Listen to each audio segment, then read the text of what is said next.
Welcome to episode 10 of Published. I'm Tanya Hall, and today I will be speaking with S. Alexander O'Keefe, author of The Return of Sir Percival and Helius Legacy. Welcome to Published, a podcast by Greenleaf Book Group, where we'll discuss the ins and outs of the publishing industry, from writing a book and finding the right publisher, to gearing up for a book launch. And now, here's your host, Greenleaf Book Group CEO, Tanya Hall. Welcome back to another episode of Published, and thanks for joining us today. We're excited to share another author interview with you today. This time we're speaking with Sean O'Keefe, who writes as S. Alexander O'Keefe in his book, The Return of Sir Percival, and focusing specifically today on cover design and author branding experiences, how those two have complemented each other. Sean has been a successful lawyer for 25 years, but has recently transitioned to novelist with his first book, Helius Legacy, a modern-day thriller, and his follow-up book, The Return of Sir Percival, came out in September of last year, goes in a very different direction, giving us a fresh take on the Arthurian legend, as in King Arthur. And here's our interview. Welcome to Publish, Sean. Well, thank you. So obviously you're a very busy man, very successful career as a lawyer, and in the meantime have also tackled writing a couple of works of fiction. So what was your goal when you decided to write a book? Well, I've always wanted to be a storyteller, and that's from a very young age. I was an avid reader, and there's almost never a week goes by when there isn't a new story that I am consumed by that sort of walks its way through my head, and I wish I had the time to translate that into a novel. So this was something that I have wanted to do for a long period of time.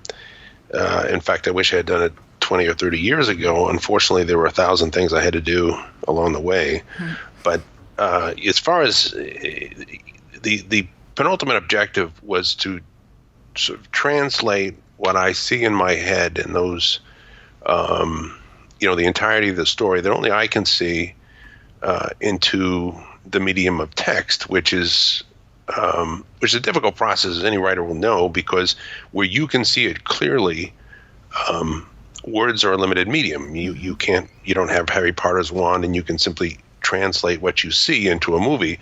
But my objective was to bring those stories to readers, and my hope was that they would enjoy them. And do you feel you've accomplished that objective? I think I have. Yeah. I mean, there's sort of two levels that of the analysis. One is with your reviewers, both professional and let's say associational, and thankfully the reviews have been very good. And then the second level is, are you really connecting with readers? Is this something where you're taking up their time and it's leisure time, and there's very little of that today,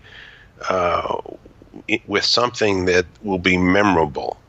And the feedback that I get is yes. When I wrote my first book, the website designer for my law firm said, I read it. She said, I was so enthralled by the book that I had to put it down and go into the next room and take a rest. Oh my! And with The Return of Sir Percival, if you read some of the reviews on Amazon and Goodread, mm-hmm. you can see that you're connecting with the readers, and your characters are resonating with them, particularly in those scenes that you spend a lot of time on. Mm-hmm. So, in working through the publishing process for those two books, a two-part question, I suppose, what was your favorite part of that process? And did you do anything differently with the second book based on whatever you learned with the first?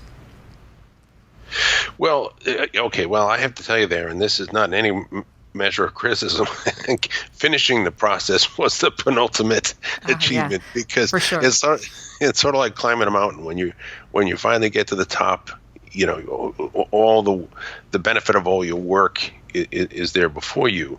As far as the entirety of the process, the process was challenging and educational. You can see what you want to present, and when you translate that into words, the question is, have you arrived at what you want? And that's what the editor gives you, that sort of independent perspective, and that was very, very helpful. And I was always appreciative for all their input and insight. So the editing process was very challenging but educational. The marketing and brand development was also very educational and challenging, because it's not what I normally do. I mean, if we sat down and we had to do a commercial transaction, or there were a major lawsuit or anything to do with financial or commercial law, that's something that I can do, having done it for 30 years, very easily. But having someone explain to you, this is how you're going to reach your market audience, and this is who your market audience is, that's a new universe for me. So it was both challenging and educational there as well. Okay, so let's talk about that a bit, because that I guess was one of the things that you did differently with the second book, is going into it with that brand strategy in mind. So can you talk a little bit about that experience and how your strategist helped you to understand your audience? Yeah, absolutely. Although I'll take a minute on the editing process, because there were 3 editors, and the first one was the most challenging. That was with Tess Mallory, and she did an excellent job. A part of what she did was to explain to me, I don't see this particular scene or this particular, I know what you're trying to get to, but you haven't arrived there yet. And that was a very iterative, challenging process where, and Tess was excellent. There were days when I would spend 5 hours a day doing revisions, trying to capture what I wanted to present. And then with Lindsay, it was a similar process, and then Pam was the last one. But I will say all those gals did an exceptional job, and I'm very appreciative of all their assistance on this journey. The brand folks that I work with, who were Sam Alexander and Chelsea Richards, they were exceptional. They know their space. They could concisely and effectively sort of guide me to where I needed to go. And as you know, uniquely, the media world, and in particular publishing, it's a difficult universe. There are all sorts of forces in play, and there's a velocity of change going on there where you're almost running full speed to stay in the equation as a writer and as a publisher. And so it was a very eye-opening process, and I felt as though they did an excellent job defining who would read this book, and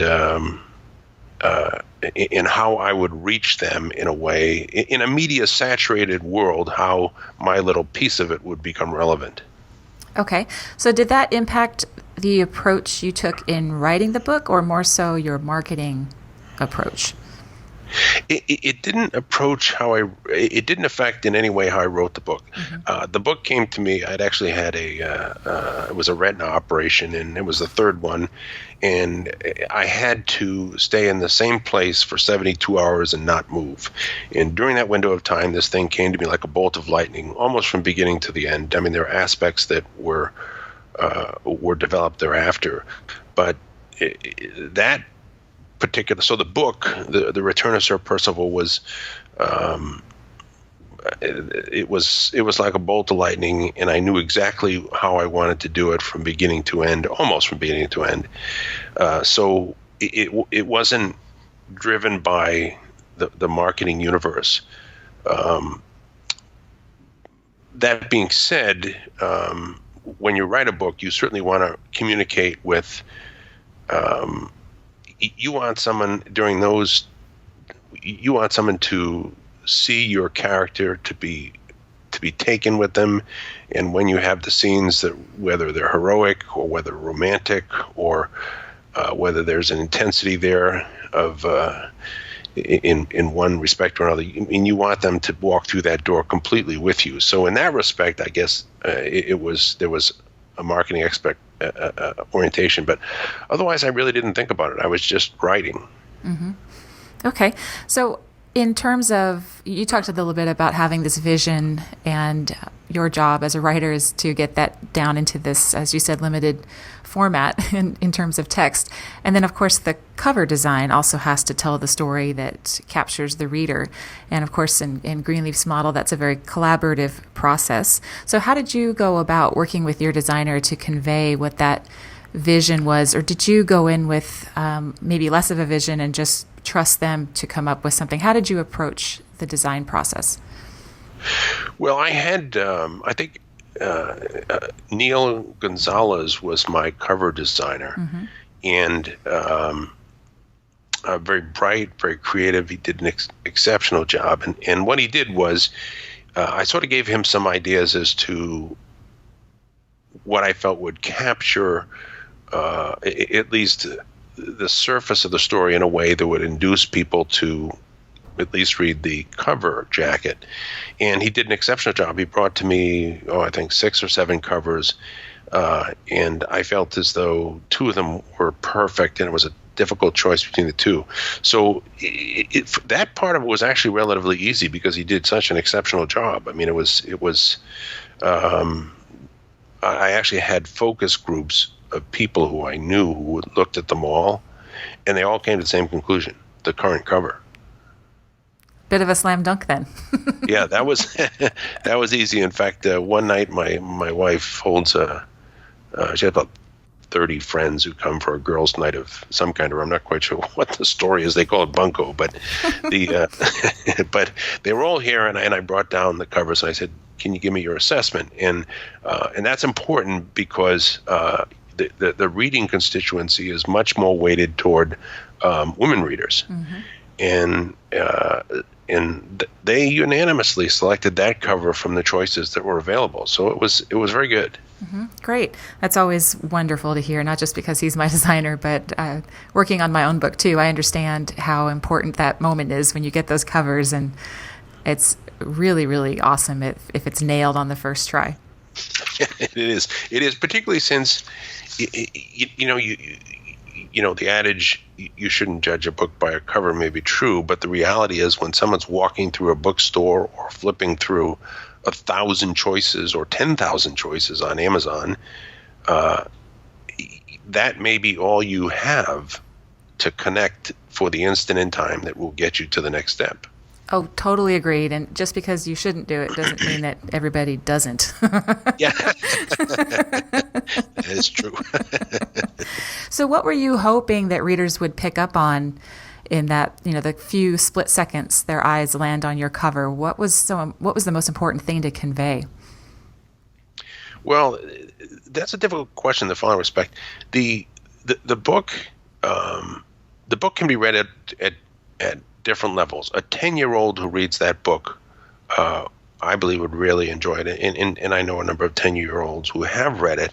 And a grandfather could read that book, and depending upon where they were in social educational universe, they would see different things that are in there that are intended to connect with them. So it was difficult in the sense of sort of infusing the cover with adventure, romance, and the complexity of the plot, and also in some measure the iconic nature of the topic. The Arthurian legend is the Aeneid of the British people. It is possibly the most well-known legend in the entire world. Mm-hmm. So when you speak of those people, it is a thing of significance, in trivializing them was something I didn't want to do. But I wanted to convey the adventure aspect, a measure of the intrigue, which is the second figure you see in the background, and also obviously the space, that this was a medieval Arthurian, roughly 6th, 7th century universe. And obviously we accomplished all of that. So again, a very, very nice job by Neil, and I know that he loved working with you. So you've done a good job at collaborating with him too and getting across that vision. Yeah, he was a great guy. So now that you've got 2 books under your belt, practically a publishing veteran. I don't know about that. Hopefully many more.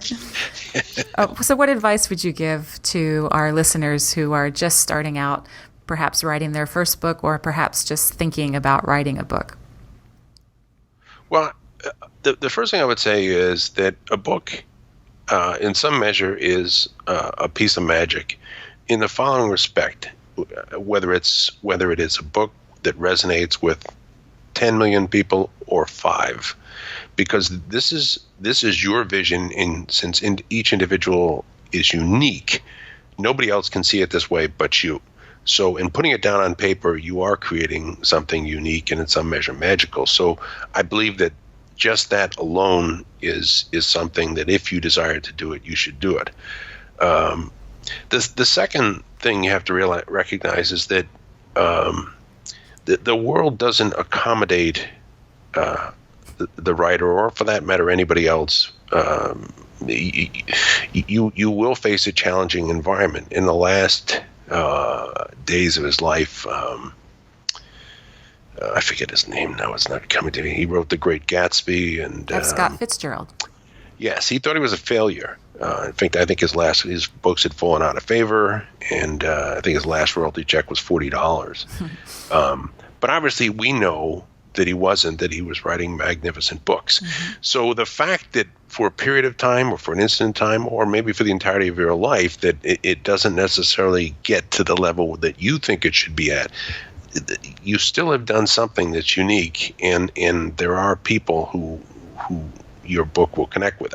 My point is that a part of the writing universe, as in from a writer's perspective, is, well, why aren't people seeing my vision? Well, it may be they never get to it, or in a world where someone can see 1,000 things a minute on 10 different media devices, it may just not reach them. So I would say recognize that the universe will not accommodate you.